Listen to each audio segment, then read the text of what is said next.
اهلا بيكم في اليوم التاسع من حياة مصور في ثانوية عامة، وبدأت اليوم بتاعي بلم منهج العربي. ده اللي احنا خلصناه النهارده. هو مش النهارده قوي، هو جزء من النهارده، يعني في الساعتين اللي فاتوا دول. خلصت مذاكرة ولبست ونزلت، والنهارده كان عندنا تصوير ويدنج، واظن باين على وش الانشكاح اللي انا فيه. وصلنا مكان التصوير، وده نفس الفندق اللي صورنا فيه الفيديو بتاع اليوتيوب. لو ما شفتوش روح شوف واكتب لي اسمه في الكومنتات. بدأنا الفرح والسلو دانس بجد كانت عجباني جدا. المهم بعدها قالوا لنا ان في مفاجأة جاية، بس ما توقعتش انها تكون دي.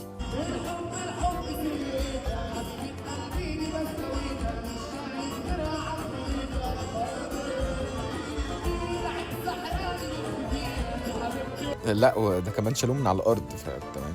ما علينا، نخش على الحاجه اللي بعدها. الساعة 1:04 واحنا لسه في نص الفرح. المهم اتعشيت وحليت وبدأنا تصوير تاني.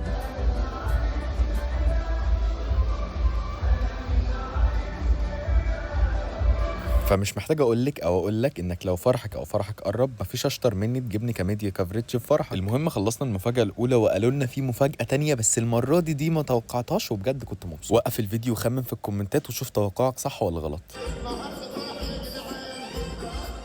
لقيتهم جايبين سعد الصغير، ومش عارف ليه هنا كان مقعد فرقته كلها على الارض. بس يا جماعه مش دي المشكله، الساعه كانت دخلت على 3 وانا لسه ما روحتش.